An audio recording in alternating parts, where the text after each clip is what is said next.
Azizlar, mana bugungi kunda zakotni haqdorlarga yetkazishda hushyorlik ham talab qilinadi. Bu shunchaki esdan chiqarmaylik shu narsani, joyiga yetib bormadimi berilayotgan zakot, o'sha zakot qabul hisoblanmaydi. Bordi-yu, shuni joyiga tushmaganligini siz bilib qoldingiz. Nima qilishingiz kerak bo'ladi desa, siz qaytadan berasiz uni. Beruvda nima bo'lsa o'sha o'zi javob beradi endi bo'lmas ekanda. Shuning uchun avvalo o'zimizni atroflarimizdan muhtoj bo'lganlarni qaraylik. Aka ukasiga bersa bo'ladi, uka akasiga bersa bo'ladi, singillariga bersa bo'ladi. Faqat farzandiga, otasiga, onasiga, dodasiga, buvisiga, nevarasiga shularga berib bo'lmaydi.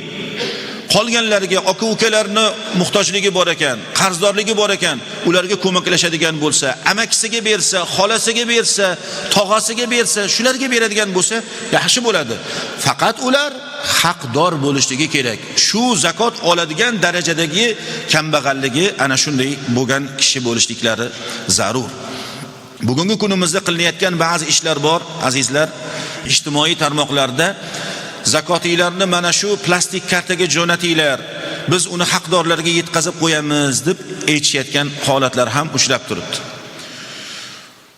Bu ko'proq urush bo'layotgan joylarga sizlarni pulinglarni yetkazib beramiz, mujohidlarimizga yetkazamiz, muhojirlarimizga yetkazamiz. Hammasi uydirma bular, birodarlar. Hammasi uydirma. O'zingiz ishonadigan bo'lib berishingiz kerak. O'zingiz bilmaydigan joyga ketyapti. U kim biladi? U o'zini portlatadigan odamga yetkaziladimi pul? Qurol aslaha olib o'zini xalqiga qarshi jinoyat ish qiladimi? Hech kim bilmaydi. Shuning uchun ham berayotgan odamimiz u bilishligi kerak. Bilishimiz kerak, qaysi yeriga yo'naltiriladi u.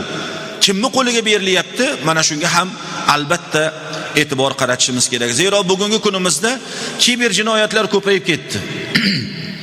Firibgarlik ko'payib ketdi.